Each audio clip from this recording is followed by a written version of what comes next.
Hoy hablaremos de la porción llamada Be'alotcha, que literalmente quiere decir en la elevación, en su elevación, y que se traduce cuando enciendas las luminarias. La connotación es encender las luminarias de la menorá, del candelabro, y la palabra interesante se usa elevar, igualmente como cuando se usa la palabra elevar en otra connotación, la palabra Isá, Seú, Nasó, y que la connotación que se le da en la Torah es censar.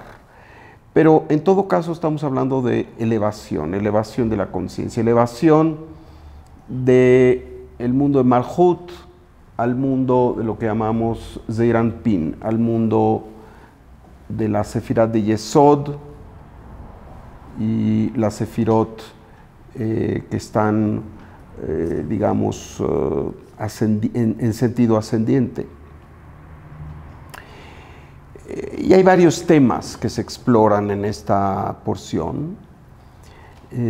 Por un lado tenemos este encendido de las luminarias, por otro lado tenemos la consagración de los levitas, la edad a la que tienen que servir los leviim, los levitas.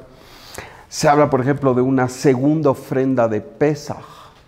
Aquellos que no tuvieron la oportunidad de hacerlo, tienen una segunda oportunidad de hacerlo un mes después, justamente en el mes de Tauro. Hay algunas indicaciones particulares. Por ejemplo, hay una palabra que es rejoká, que quiere decir lejano.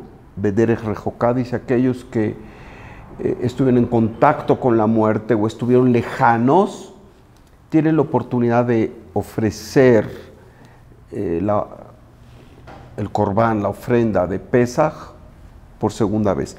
Sin embargo, la palabra rejoká tiene un punto. Es una de las pocas veces en que la Torah tiene puntos o letras chicas o letras más grandes. En este caso, la palabra rejoká tiene un punto sobre la letra Hei. También se habla de las nubes que acompañan al campamento de Israel, y la indicación es de que cuando la nube se levanta es momento de recoger el campamento y de proseguir. Cuando la nube se asienta es el momento en que el campamento de Israel se asienta, y esto nos dice la Torah, puede ser 2 días o un mes o un año. Hay momentos en que este asentamiento fue de unas cuantas horas y hubo momentos en que fue de varios meses. Y luego se nos habla, y aquí, aunque parezca inofensivo, se nos habla de que Hashem le da instrucciones a Moisés para que haga 2 trompetas de plata, así le dice, que servían para convocar a la congregación y para ordenar la puesta en marcha de las divisiones, ¿verdad? Cuando se toque este sonido, ¿verdad?, que es tequía, entonces toda la comunidad deberá congregarse junto a la tienda del encuentro, ¿verdad? Y al son de la teruá se pondrán en marcha los campamentos en un orden establecido. Y bueno, ahí se nos cuenta cómo el pueblo parte en su camino hacia la tierra prometida después de estar en el monte Sinai. Y hay un momento en que el suegro de Moshe, Yitro, que en este momento se le reconoce con el nombre de Jovav ben Reuel. Igual es otro nombre más, ¿verdad? Pero en realidad es Yitro. Y él dice, yo ya no voy a seguir, yo hasta aquí llego. Y Moisés se lamenta, le dice, pero tú has sido mis ojos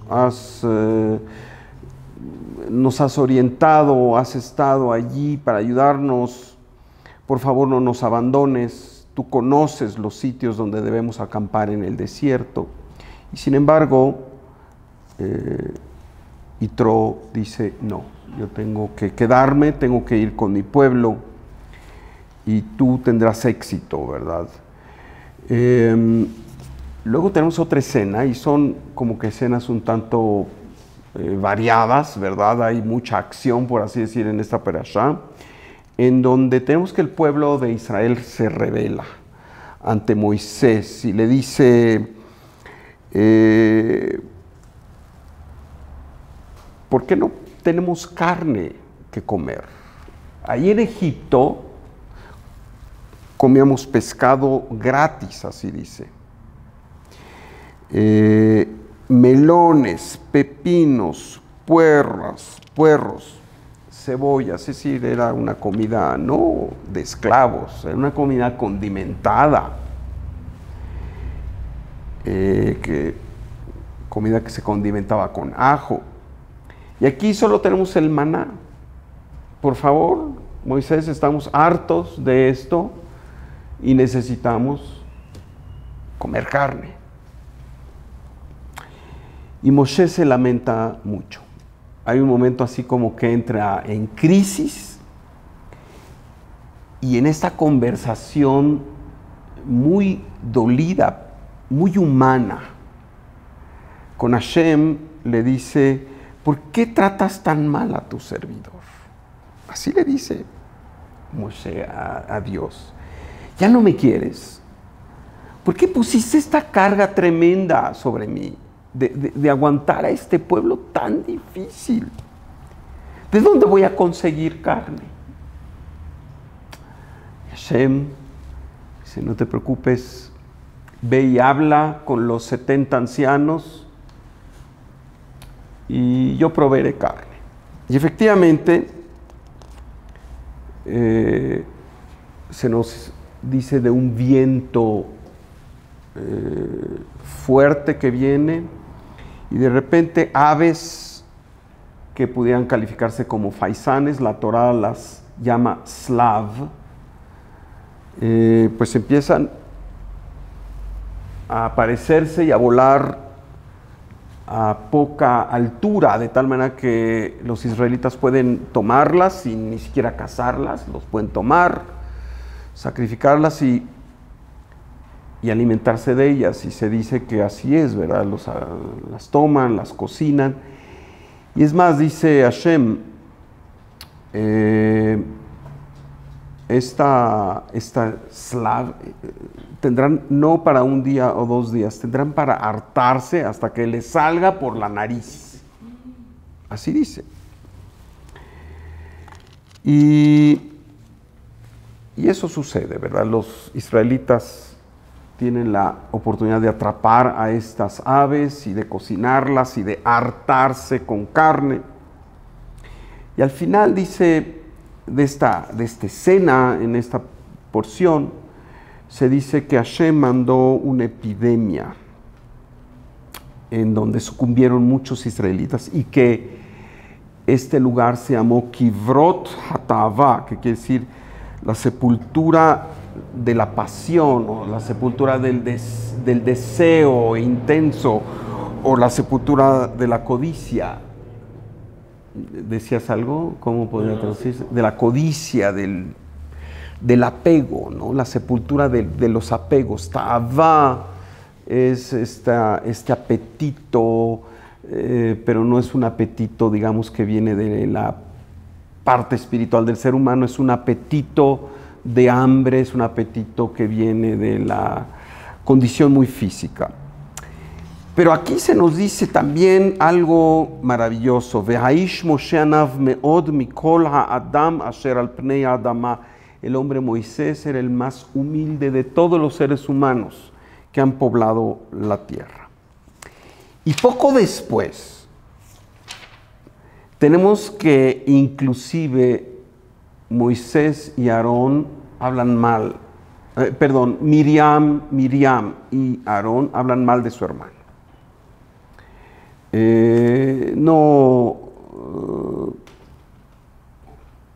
No es algo gravísimo, pero sí hay una especie de crítica, ¿verdad?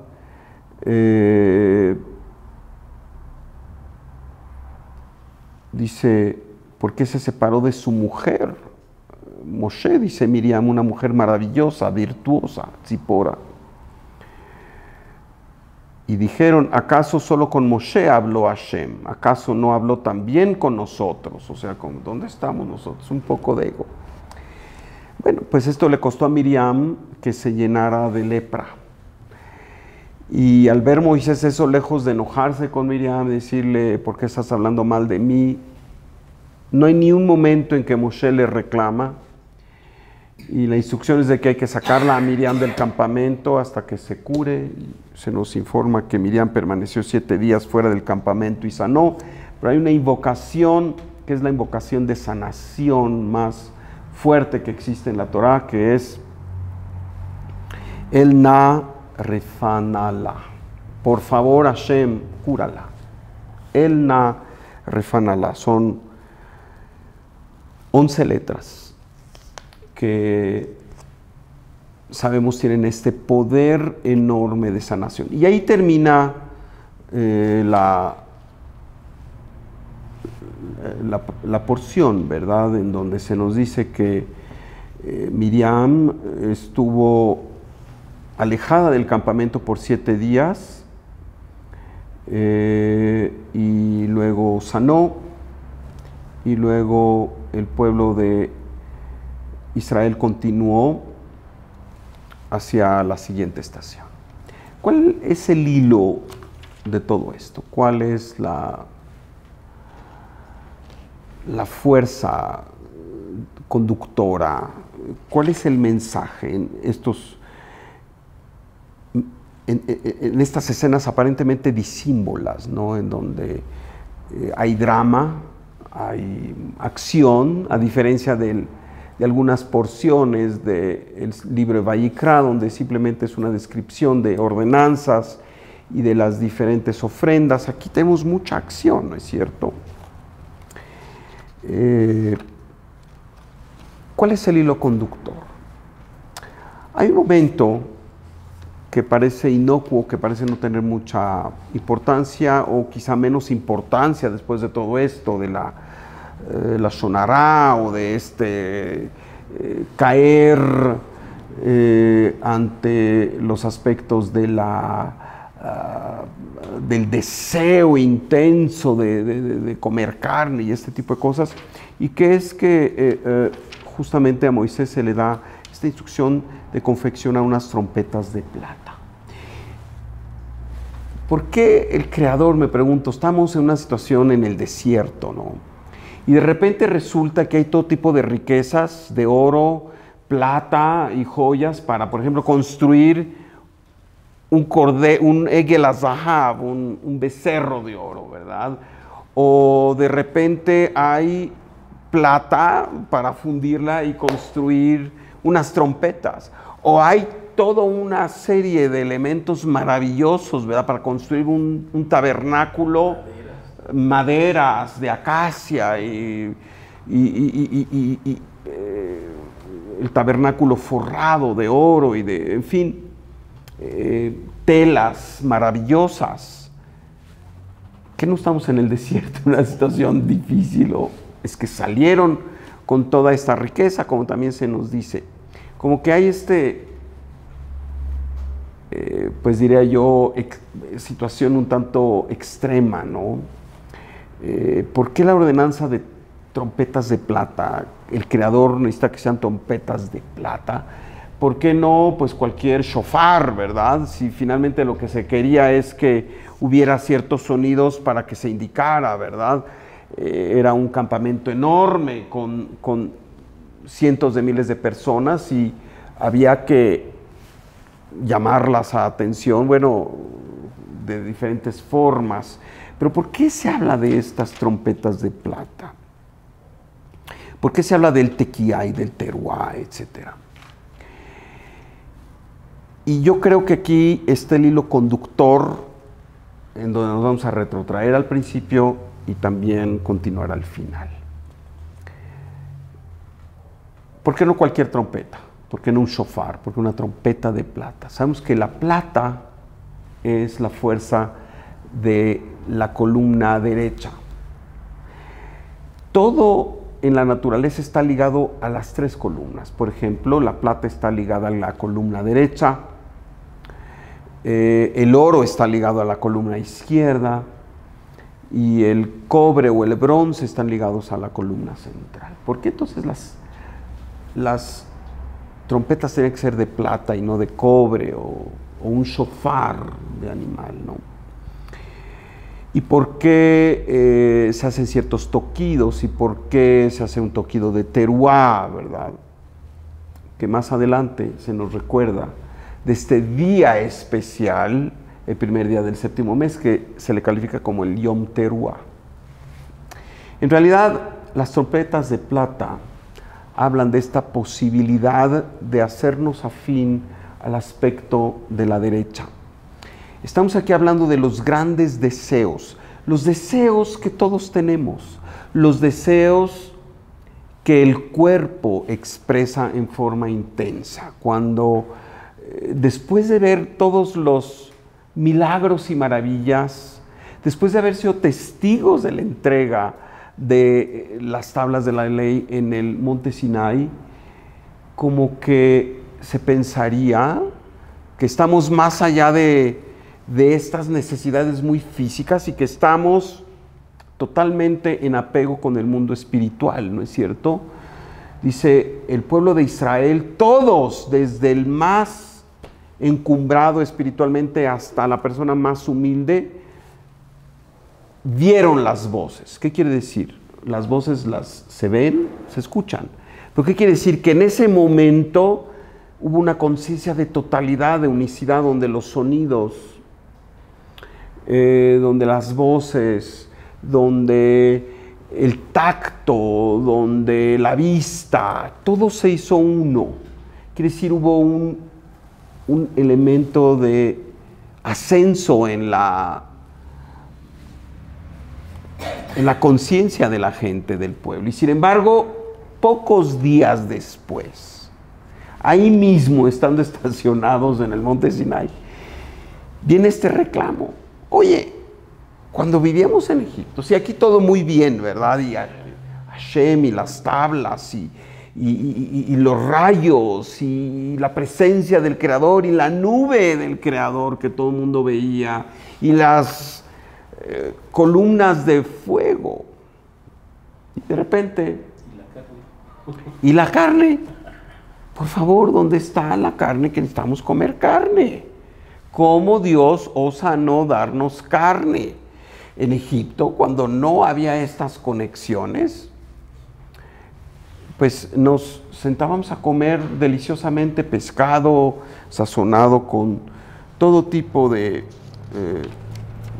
especias y comíamos melones y pepinos, cebollas, ajos, en fin. Como hemos dicho una y otra vez y lo recordamos, la Torá no es nada más un recordatorio de lo que pasó hace milenios.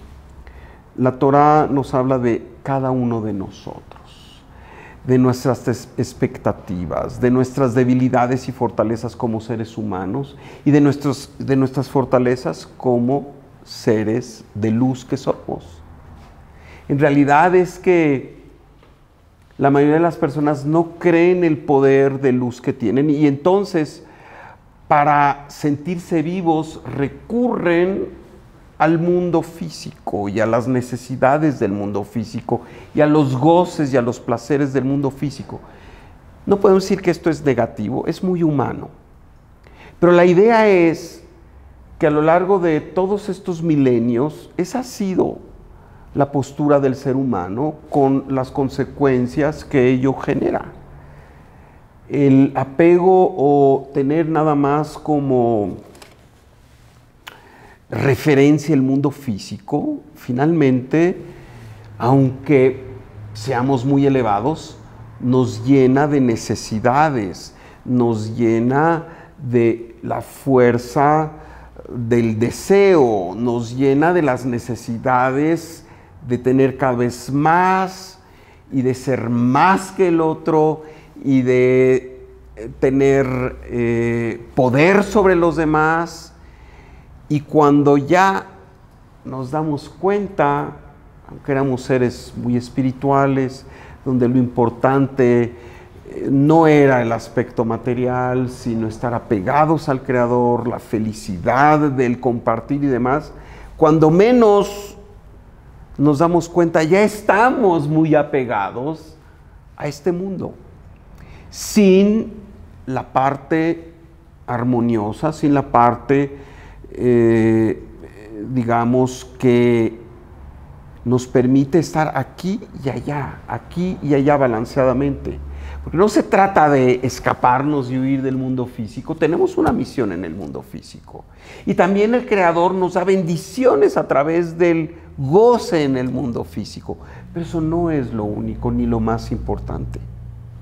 Y continuamente, y cuando digo continuamente es todos los días, o a lo mejor cada hora, y a lo mejor para ciertas personas cada minuto, tenemos que ser recordados quiénes somos, a qué venimos, cuál es nuestra misión, cuál es el verdadero camino de la felicidad.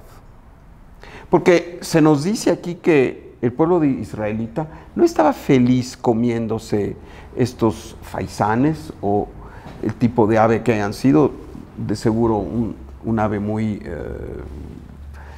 exquisita, ¿verdad? Faisán, no sé. Se asume, aunque la Torah habla de slav, hay quien puede decir que es gallina de codorniz, ¿verdad? En fin, lo que haya sido era un plato muy exquisito, pero no lo comían con felicidad, lo comían hasta hartarse y hasta que le salía por la nariz. Cada momento tenemos que hacer pausas, sobre todo cuando el deseo en su forma más intensa y en su forma más corpórea se apodera de nosotros. Y esto no quiere decir que necesariamente queremos lo que tiene el otro, o queremos dinero, o queremos poder. A veces simplemente es la impaciencia de querer ver lo que esperamos en el momento que queremos, cuando a lo mejor no es lo apropiado, ¿no es cierto? ¿Cuántas veces tenemos estas expectativas que no se dan y nos sentimos defraudados? ¿Verdad? Y vemos al pasado y vivimos al pasado y nos deprimimos. Y vemos al futuro y entramos en angustia. Y nos es difícil vivir en el presente, donde es el lugar de la felicidad. La felicidad no está en el pasado, la felicidad no está en el presente, no está en el futuro, perdón, justamente está en el presente. Los israelitas hacían esta remembranza en Egipto, cuando estábamos apegados a nuestros deseos, cuando habíamos sucumbido al poder del mundo físico y a todos los deleites pasajeros e intrascendentales, estábamos muy felices, comiendo alrededor de las ollas, dice en otro momento, ¿verdad? En realidad, si ustedes se ponen a examinar, estos esclavos maltratados no lo eran tanto. Realmente la esclavitud que pudo haberse dado, sí, en la forma textual como nos lo explica la Torah, era una esclavitud a los apegos. Y eso no quedó atrás hace 3.500 años, eso continuamente nos persigue a todos aquellos que estamos enfundados en un cuerpo físico, encarnados en este mundo, tratando de hacer un trabajo, y somos afectados por ello. Por eso, estas trompetas de plata, con las cuales se anuncia que la nube ha despegado, por así decir, y entonces el pueblo de Israel tiene que tomar sus adminículos y continuar hacia el siguiente punto, era con esta orden, ¿verdad?, que el Creador le da a Moisés, ¿verdad? Pero sabemos que la palabra teruá, realmente el secreto es la palabra interna reut. Teruá, que es este toquido específico, en realidad nos dicen nuestros sabios, es reut. Y reut quiere decir afinidad o amistad, ¿no? Re es el otro, ¿sí? Quiere decir que continuamente tenemos que estar recordándonos de que el Creador está allí deseando establecer amistad con nosotros. Y de nosotros depende qué tanta afinidad creamos con el Ser Supremo, que verdaderamente estamos continuamente con Él. Nuestro mundo físico es un mundo de movimiento, de acción, olam asiyah, y por ello se dice que hay esta situación de ir y caminar y otra de acampar, ¿verdad? Hay esta situación donde la nube de honor del Creador está sentada y otra en que se levanta y continúa.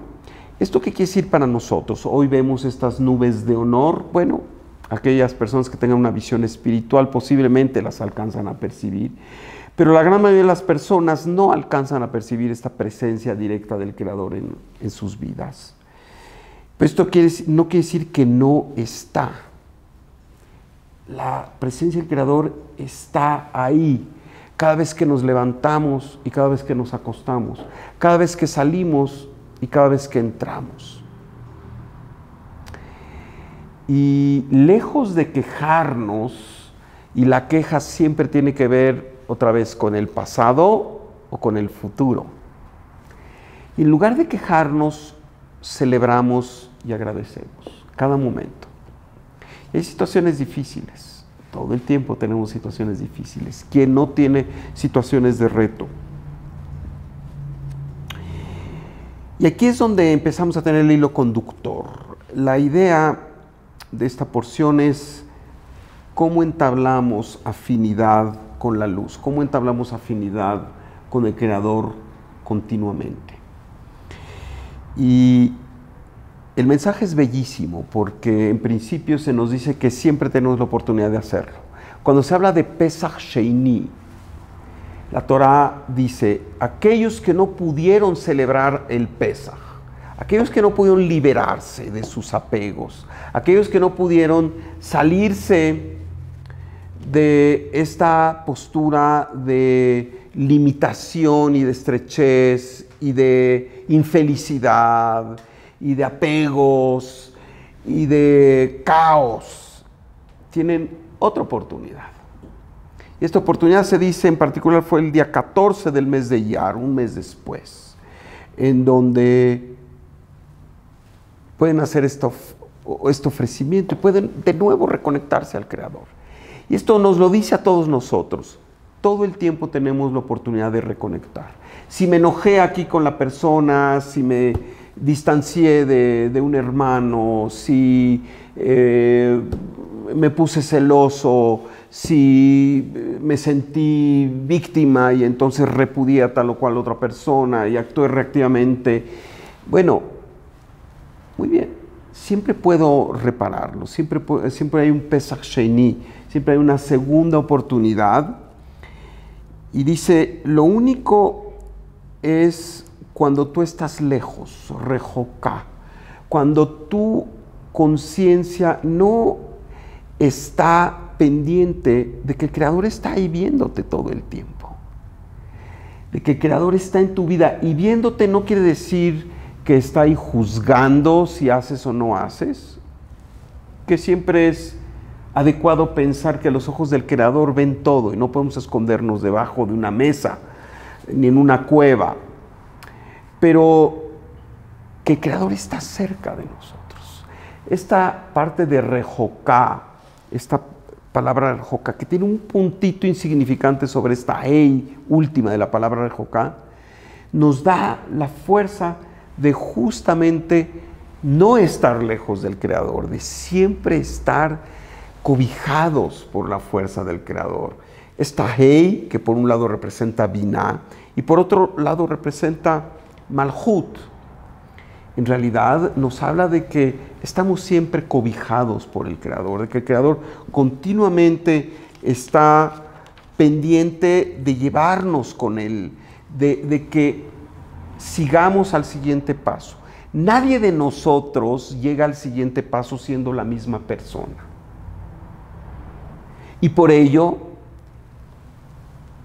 es importante transformarnos y cambiar. Y por eso es importante tener esta vivencia de distintas situaciones y a veces de distintos retos, porque tenemos que ser diferentes, tenemos que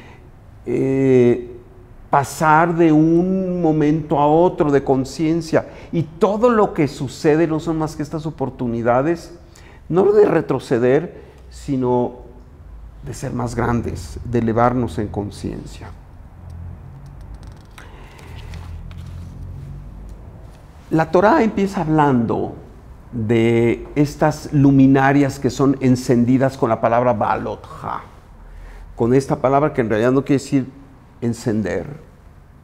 Encender se dice de otra forma en hebreo, se dice leadlik, hadlaká, el prendido de la menorá. No es cierto como prendemos hadlakat anerot en Shabbat o en Hanukkah. Y aquí no, aquí se habla de balotja, cuando te eleves. Y aquí, entrando un poco al elemento técnico, se nos habla de esta luminaria que no es más que la fuerza de conciencia, esta luminaria que tiene 7 luces.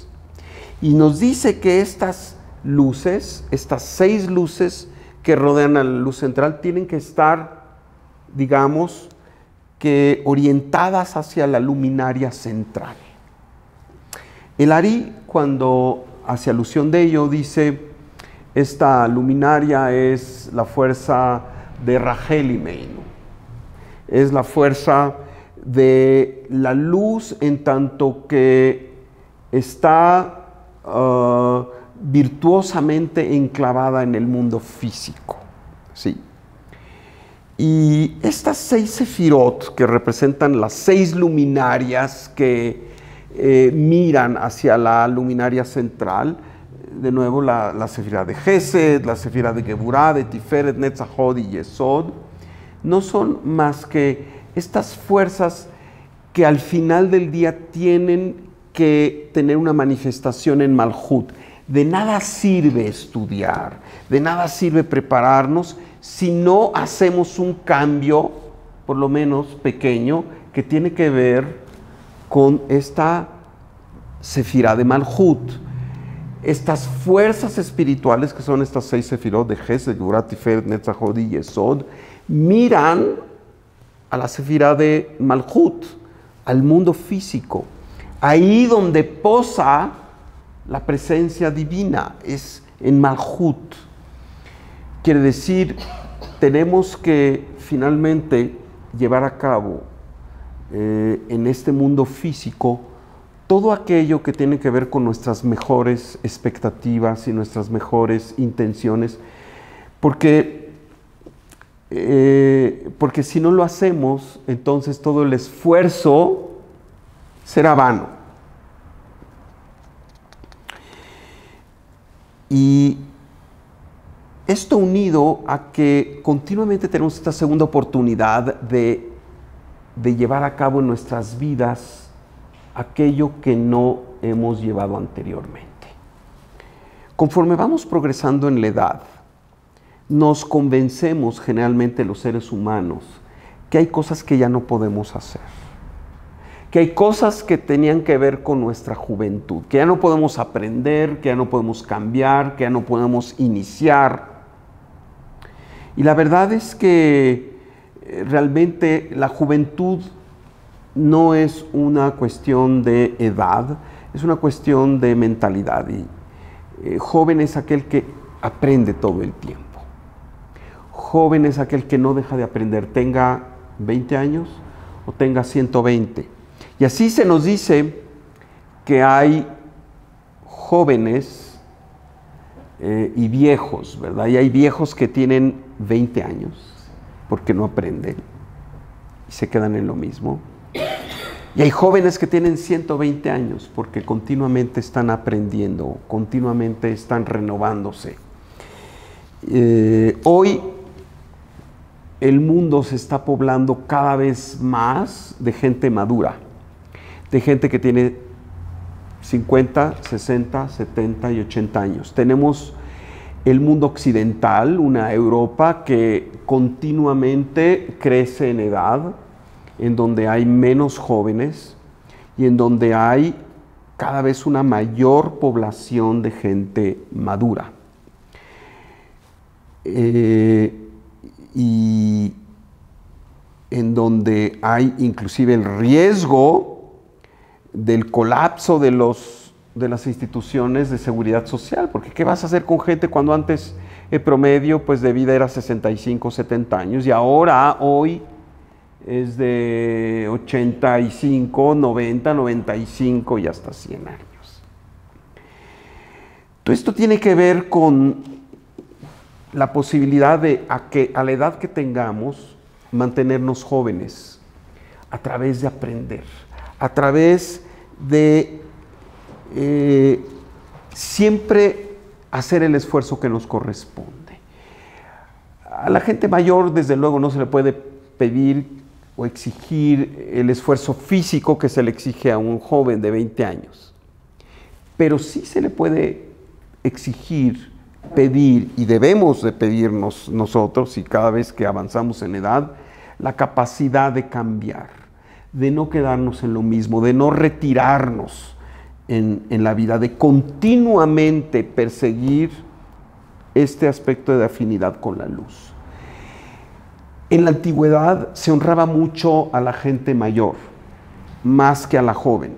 Esto en nuestra vida mediática moderna hay una cultura al aspecto de la juventud, a los cuerpos jóvenes, etc.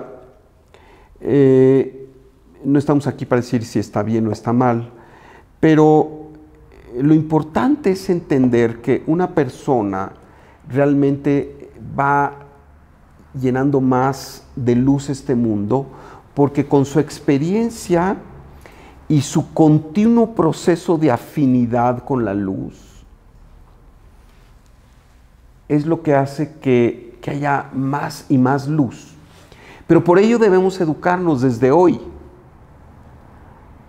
a ir pasando por estas edades a tal grado de que no importa cuán maduros somos, nunca dejamos de trabajar en este proceso de afinidad.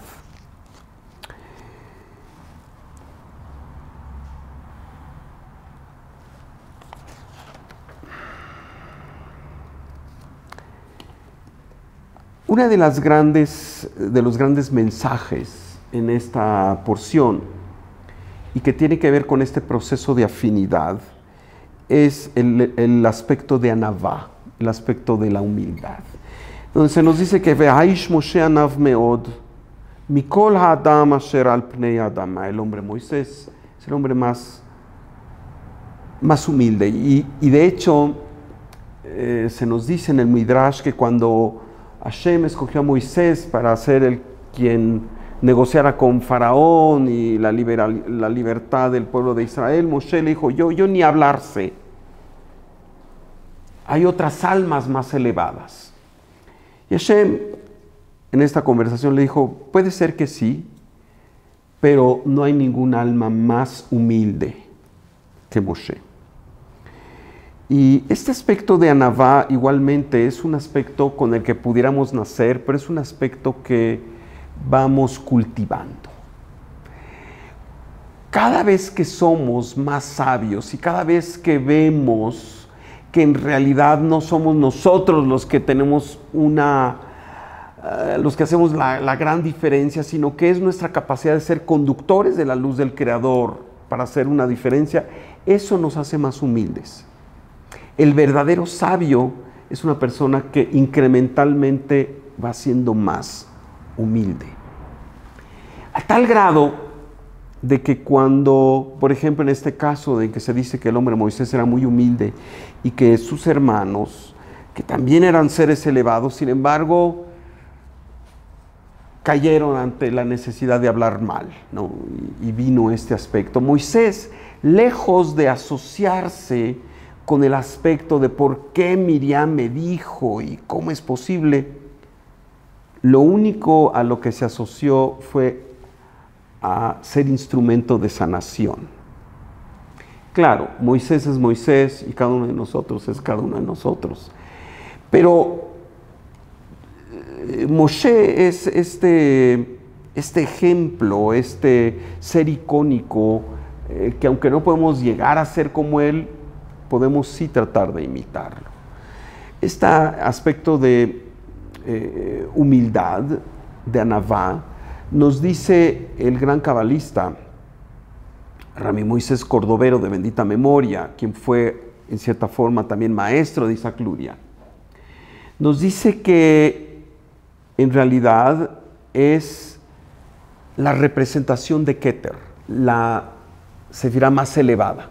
¿Cómo podemos representar Keter en nuestra vida? A través de un atributo y del comportamiento afín con este atributo, que es la humildad.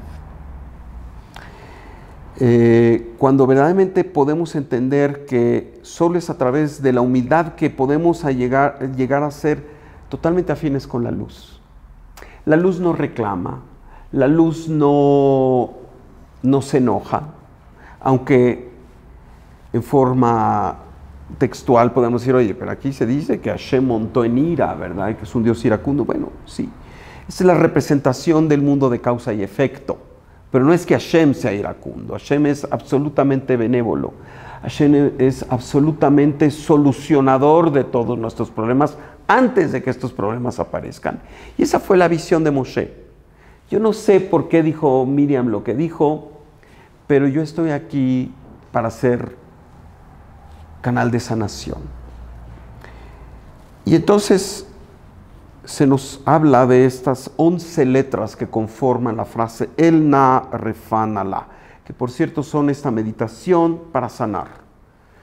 Esta es una fuerza que está representada por la secuencia de estas 11 letras, con la cual atraemos hacia nosotros energía de sanación. Sanación del alma y sanación del cuerpo. Y volvemos entonces al punto central, que es Reú, son las trompetas de plata. Es como en nuestra vivencia humana, que está llena de deseo o de ausencia del deseo, pero la fuerza primordial es el deseo. Hacemos todo por el llamado del deseo. Y de lo que se trata es de educar ese deseo. El proceso de afinidad con la luz, en donde al final recibimos todo, la sanación total, y así termina la porción, con esta sanación, es cuando nosotros podemos conscientemente manejar este deseo y elevarlo, y que no sea una fuente de desconexión.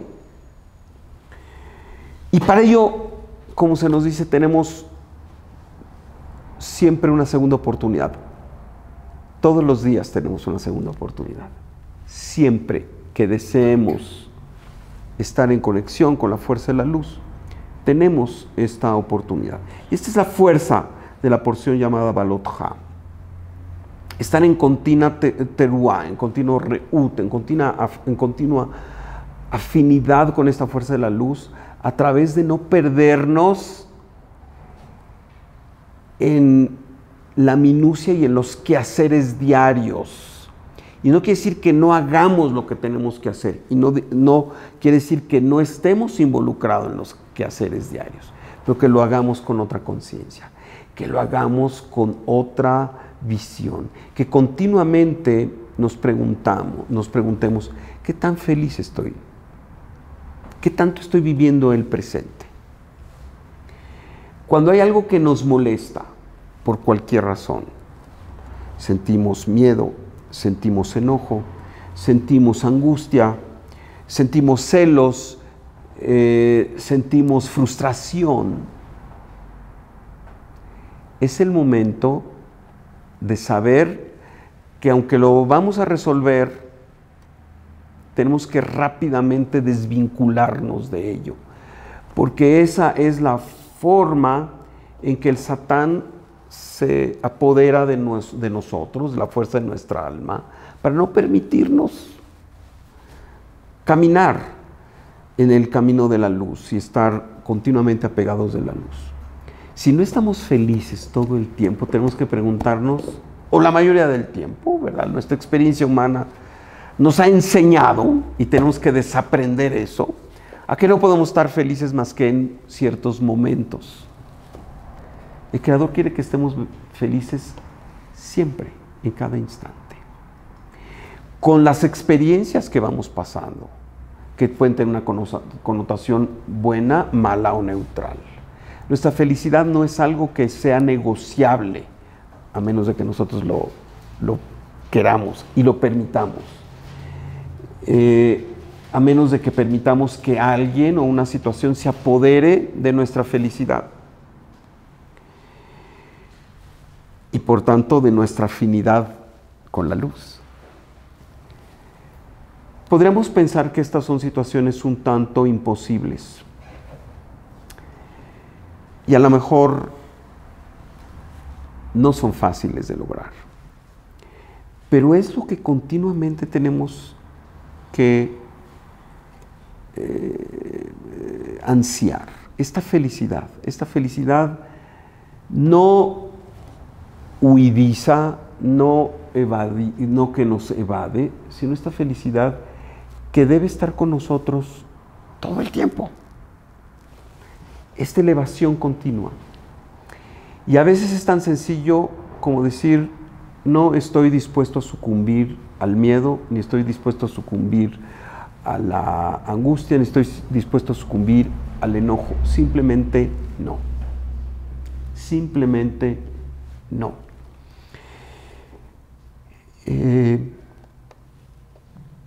La Torah es este instrumento que nos ayuda a ello. No es nada más un instrumento de historia. La Torah se nos dice, es un instrumento de vida que se da en 5 niveles. El primer nivel es que el pueblo de Israel automáticamente recibe el influjo de la bendición de la Torah por ser el pueblo de Israel. Es un primer nivel. Un segundo nivel, que es todavía más elevado, es estar apercibido del mensaje textual de la Torah. Y por ello tenemos que hacer el ejercicio de cada semana tomar una Torah y leerla. Y leerla en el idioma que le entendemos. Y saber qué es lo que está pasando en la Torah en esta semana. El tercer punto es estar apercibido del mensaje a nivel del sod, a nivel del secreto, lo que hemos hablado ahorita. La Torah no nos está hablando de cosas que sucedieron entonces hace miles de años y de aspectos que a lo mejor hoy no son aplicables, de las ofrendas en el desierto y de las señales divinas y de las nubes de honor. La Torah nos está hablando a nosotros y nos está infundiendo con vida al continuamente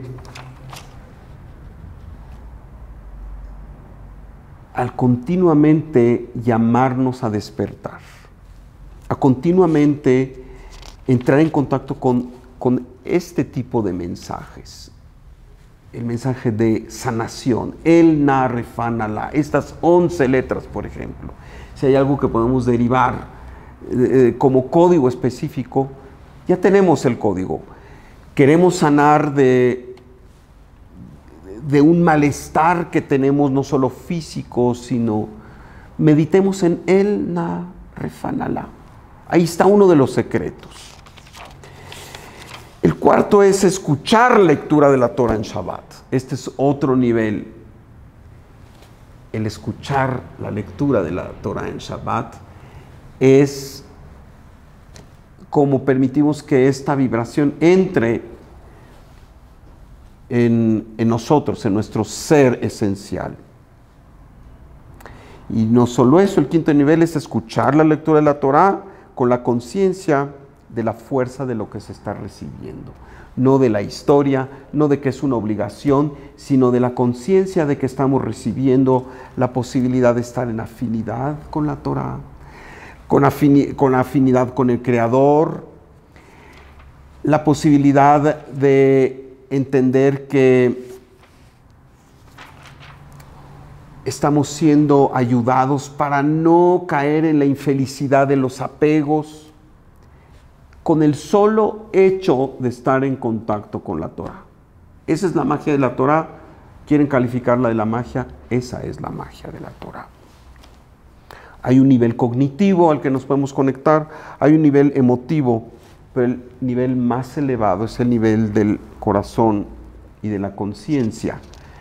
Es la parte en que nosotros permitimos que la Torah nos infunda con este aspecto de vida que tiene para todo aquel que abre su corazón sinceramente a la Torah y que se molesta en estudiar los mensajes, como hoy hemos hablado de algunos de ellos, los mensajes, no solo los textuales, los mensajes profundos, lo que la Torah nos está permitiendo tener, y no hablo de tener cosas físicas, de tener esta energía, de tener esta posibilidad, de por solo estar atento a la Torah, nosotros ya te hemos garantizado un cambio, tan fácil y tan sencillo.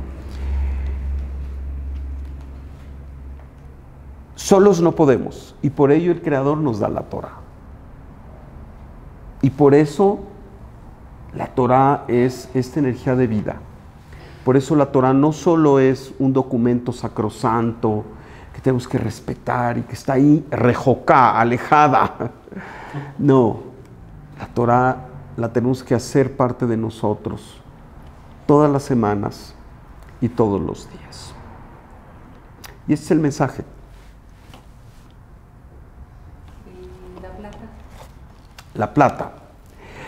¿Dices tú el dinero? La plata, las trompetas de plata, claro. No lo expliqué, tienes razón. La plata es la columna derecha. La plata es, la trompeta es el llamado al dar, a dar. El llamado a activarnos, a compartir. Si nosotros queremos recibir toda esta fuerza de la Torah, tenemos que estar en la modalidad de impartir. No solo podemos estar recibiendo. Para optimizar nuestra receptividad tenemos que dar. ¿Cómo damos? ¿Cómo damos? Hay ejemplos de dar. Tantos ejemplos de cómo podemos dar. Dar de nuestro tiempo, dar de nuestro dinero, dar de nuestra energía, dar nuestro consuelo, dar nuestra sonrisa. Las oportunidades para dar están todos los días. Y cuando nosotros damos, somos como esta trompeta de plata que anuncia la presencia del Creador. Anuncia los caminos del Creador. Y nosotros, como fieles seguidores del Creador, estamos donde Él está. Y Él está donde nosotros estamos. Y esta es la fuerza de Kesef, la plata, en la columna derecha, el dar. Pues, ¿qué sería el oro? El oro es recibir. El oro es recibir. La fuerza de Zahav es la fuerza de la izquierda, del recibir, que también es importante, y aquí de lo que se trata es de recibir todas las bendiciones del Creador, pero para recibir en forma óptima, bueno, pues es importante también dar, ¿verdad? Y el Creador nos da mucho antes de lo que nosotros, y nosotros recibimos mucho antes de lo que empezamos a dar. Esa es la misericordia.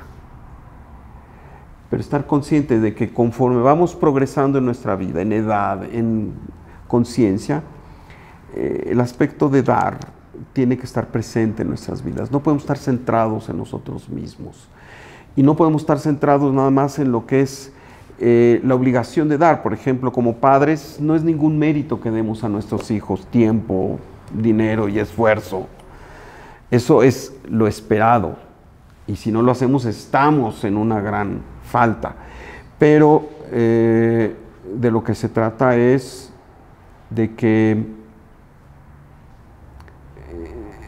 salgamos un poco de lo que es estrictamente lo necesario para nosotros y demos al mundo, demos siempre. Y a veces la situación simplemente es un saludo cordial, una sonrisa. Eso ya diste, ¿no? Entrar en lugar de entrar ignorando a la persona. Si la saludaste, ya diste. La oportunidad de ser misericordioso con los demás, de dar oportunidades, de no juzgar. Todos los días tenemos estas oportunidades de dar y recibir. Tenemos que estar muy conscientes y muy sensibles de estar en el aspecto de la columna derecha del dar, ¿verdad? Porque si no estamos en la columna derecha, jamás estaremos en la columna central, que es la columna del balance, es la columna de donde recibimos y damos. Pero si nada más estamos esperando recibir, jamás estaremos en la posibilidad del balance, la armonía, la felicidad, la vida en el presente eterno, que es la fuerza de Hashem. Entonces un shofar, la diferencia sería esa, que una trompeta de plata No, mira, por ejemplo, en Rosh Hashanah no se habla de una trompeta de plata, se habla de un shofar. Y este shofar, por ejemplo, tiene que ser de un animal. Y el aspecto del animal igualmente es el deseo de recibir intenso, el recibir animal, el recibir egótico, el recibir corpóreo. Y utilizamos este shofar para realmente transformarnos, ¿verdad? Y establecer este elemento de reut a través de la teruá, en donde justamente es transformar nuestra parte animal en una parte conscientemente dadora. Aquí la Torah usa esta historia de las trompetas de plata para ser claramente específica del aspecto de la columna derecha, del aspecto de que continuamente tenemos que preguntarnos el día de hoy, ¿qué di y a quién le di? ¿Cómo contribuí con la obra de Hashem? ¿Cómo contribuí con la forma de actuar del Creador de dar? ¿A quién le di? O me lo guardé todo para mí y estuve tan preocupado y tan absorto que ni siquiera tuve pensamientos en los demás, ¿verdad? Y cada quien a su nivel y cada quien bajo la situación. Pero todos los días son oportunidades para dar y recibir a través de ese dar, ¿no? Entonces, ¿coincide o no coincide que este mes es Iyar? Y es por la curación de Miriam, porque dicen que Iyar es Ani Hashem Bofeja. Así es. ¿Es por Miriam? Bueno, realmente hoy ya estamos en el mes de Sivan, ya no estamos en el mes de Iyar. Aquí se nos detalla el mes de Iyar, que es el mes de Ziv. Jodesh Ziv es el segundo mes, es el mes de la iluminación y el mes de la sanación. Y precisamente es en ese contexto del Jodesh Iyar, este mes que todo acontece durante la cuenta del Omer, que sabemos es un momento luctuoso, ¿verdad? es un momento donde no está revelada plenamente la luz, es un momento en donde se nos dice en ese tiempo murieron los 24,000 alumnos de Rabbi Akiva, etcétera, pero sabemos que en realidad es una forma de enmendar nuestra vasija para poder recibir con más plenitud. Y justo dentro de este contexto del segundo mes es que se da la revelación de El Narefan Alá, claro, el mes de la sanación, el mes de Ziv, el mes de Ani Hashem Rofeja. Oye, entonces, el aspecto de que el pueblo de Israel salió de la esclavitud, ¿no es así?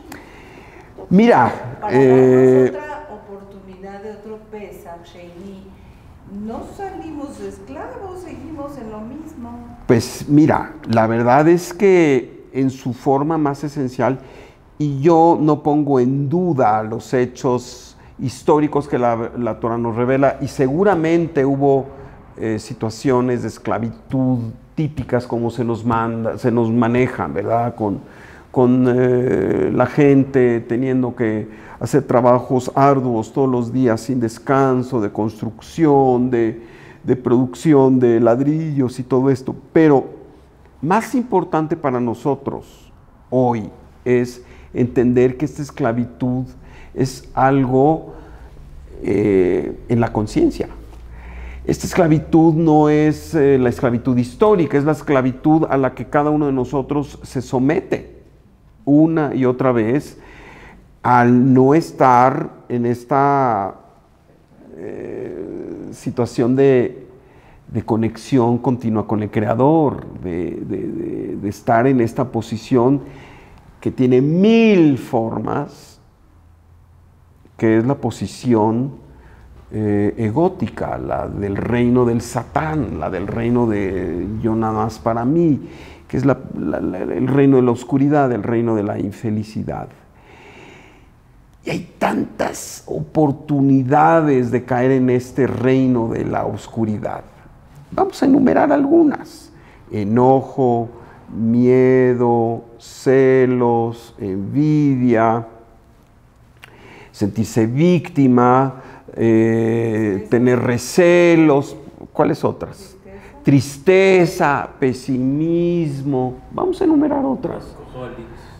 Ser aferrado al trabajo, indiferente, estar concentrado en los celulares, una forma.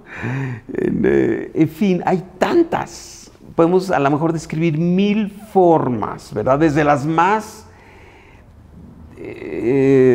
digamos, primigenias, como el deseo de robar o el dañar a alguien o el matarlo, hasta las más sutiles, que son las de la gente civilizada, ¿verdad? Que sin embargo la hacen aferrarse y estar triste y no ser plenos y estar viviendo en el pasado o en el futuro y no en el presente. Y saben, el acceso a la felicidad es con dos cosas, ¿no? Es el compartir, el celebrar, el agradecer. Punto. Lo demás, ese es lo hermoso de la luz. El aspecto luminoso se dice con 2, 3 palabras, es sencillo. La luz es sencilla, or pashut. Cambio, el mundo de la complejidad es el mundo de la oscuridad, donde nuestro ego adquiere miles de caras diferentes, el dragón de las 10,000 cabezas quizá. En cambio, la felicidad, la conexión con el Creador es muy sencilla. Vive el presente, celebra, agradece, comparte y restringe tu ego. Punto. No necesitas más. Pero la palabra que tú dices, el deseo, su connotación es mala, es como decir que es el Satán. Porque no. Desear también es parte humana. Por supuesto, deseo. Desear no es malo, ¿no? Es de lo que estamos hechos. El alma, ¿qué es? ¿Qué es? Cuando decimos es una partícula del creador, sí, pero ¿cómo la describimos en forma más operativa, en una forma que podamos... Deseo, nos dicen los cabalistas. Rabbi Ashlag nos dice, el alma es deseo. La verdad, lo que hace lo no creado de lo creado, lo que hace distinto a la fuerza del creador es el deseo. Lo creado, que es últimamente distinto al creador, es deseo. El creador no tiene deseo, el creador tiene voluntad, el creador es expresión hacia afuera. Y nosotros somos deseo en el buen sentido. El alma, lo creado es deseo. Todo lo creado es deseo. Y el deseo más sofisticado, el deseo más sublime, el deseo con mayor potencial de revertirse al infinito es el deseo humano. ¿Por qué? Porque tiene 180 grados, ¿verdad? Desde el deseo más intenso, egótico de recibir para sí mismo, al deseo del tzadik,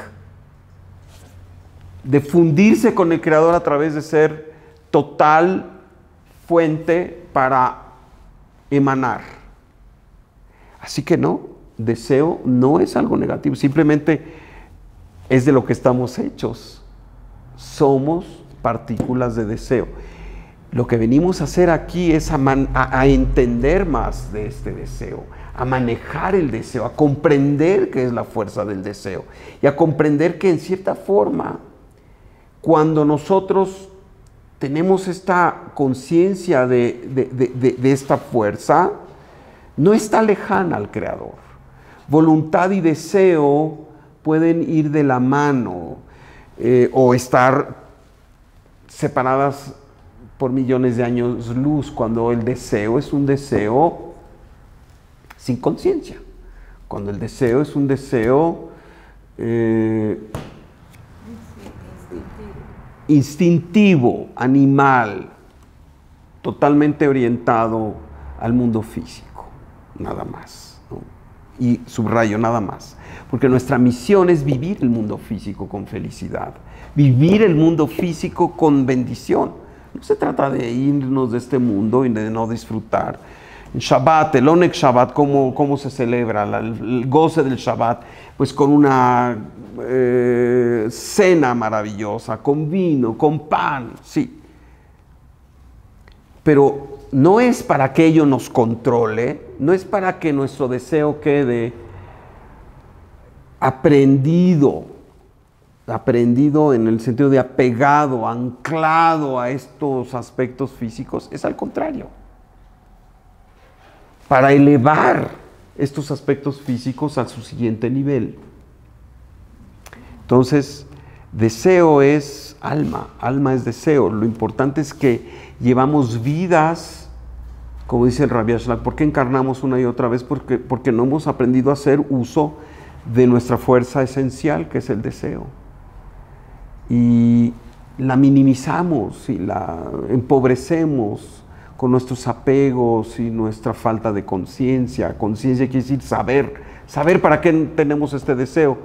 Y al final es para recibir todo lo que el Creador quiere darnos. Pero hay leyes y el Creador quiere darnos todo, pero nosotros como co-creadores tenemos que estar en la mentalidad de recibirlo, y la mentalidad de recibirlo es estar en reut, estar en afinidad. Cuando estamos en afinidad con el Creador, y este deseo es afín, es un deseo de hacernos uno con el Creador, de hacernos uno con el cosmos, de hacernos uno con nuestros semejantes a través del impartir. Entonces estamos en afinidad, entonces estamos cumpliendo la voluntad del Creador con la que fuimos creados. Oye, a Miriam la castigaron de alguna manera con esta lepra. Miriam la castigaron, bueno, mira, otra vez, castigo en el lenguaje de la Kabbalah hay que irse con cuidado, es causa y efecto. Bueno, ajá, pero a su hermano Aarón no. No, Aarón no se nos dice que tuvo lepra o no, porque Aarón inmediatamente se nos dice hizo teshuvá. Aarón entró en conciencia de qué estaba pasando e inmediatamente hizo teshuvá. Entonces, no tuvo el efecto. Miriam le costó trabajo. Al final, esta mujer maravillosa, quien como Miriam, ¿verdad? Ya quisiéramos. Pero ¿qué quiere decir? Que todos somos vulnerables. Aun cuando estamos en este camino, somos vulnerables a la shonara, a la maledicencia, a hablar mal de los otros, a derivar. ¿Qué es maledicencia? Es a derivar energía del infortunio de los demás. Cuando derivamos energía de hablar de los otros, es energía directa, es energía que no tiene restricción, es energía que no es aprovechada para dar sustento a este universo. Es energía que se va a las fuerzas del Satán y las alimenta y las fortalece. Oye, Moshe, ¿por qué le insiste a su suegro que se quede? Tú sabes por dónde debemos estar, si realmente el que lo guiaba era Dios. Claro. Y te voy a decir cuál es el ejemplo. Yitro, Jobab, Ben Reuel, es un ser especial. ¿Por qué Moshe le pide que se quede? Porque Yitro representa la fuerza de la transformación. Yitro es el gran maestro de la transformación. Yitro es el que deja el pasado y deja el futuro y se concentra con ser todo lo mejor que puede ser en el presente. Ese es Yitro, es la fuerza de Yitro. Y Moshe quería llevarlo con él, pero por alguna razón no había el mérito de que Yitro acompañara al pueblo de Israel. Tenía el mérito de que acompañara Moshe al pueblo de Israel, y ya con eso es suficiente mérito. Yitro pues no le fue permitido, porque Yitro fue un natural. Yitro se transformó de inmediato al ver el portento de la fuerza del Creador, al hacerse, al allegarse de la experiencia de la fuerza del Creador, cambió 180 grados de ser este ser malévolo, este ser que manejaba energía de brujería al máximo nivel para hacer daño, para quedarse con la energía de todos, y vio que por ahí no era, y se transformó. Por alguna razón, Yitro no siguió en el camino, porque la transformación del pueblo de Israel, en su forma más meritoria, es la transformación a través del autocuestionamiento y del cambio genuino y de la Torá. Yitro terminó su trabajo. Yitro bebió la Torá al 100%. No así todos los demás, que teníamos que continuar en el camino. ¿Por qué tantos nombres tan diferentes? Porque son las fases de adelantamiento de Yitro. No son alias, como decía nuestro maestro el Rav. Que ¿por qué Hashem, que tiene cuántos nombres, necesita alias? No, son diferentes niveles de fuerza, de conciencia, de expresividad de la fuerza del Creador. Yitro tiene varios niveles porque fue avanzando, ¿no? Y el nivel máximo fue Jobab ben Reuel, ¿verdad? Que es un hombre enaltecido. Entonces el hecho de que Moshe le diga es que tú eres el que sabe dónde no demerita la guía de Dios. No.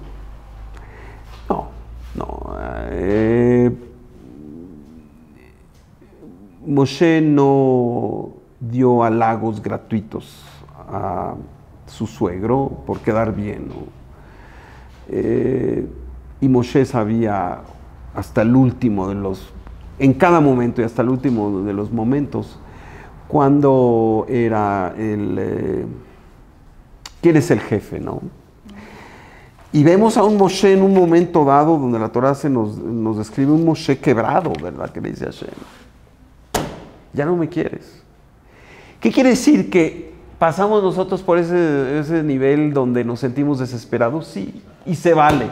Pero hay un Pesach Sheni, hay otro momento para decir, Hashem, sé que me quieres, y sé que me vas a ayudar, y sé que aquí estoy, y sé que aquí está tu Torah, y sé que este es el instrumento de luz, este instrumento y el Zohar, que es la decodificación, son estos instrumentos donde si yo estoy apegado a ti con la lectura, al nivel que yo lo escoja, al nivel textual, al nivel homilético, al nivel de...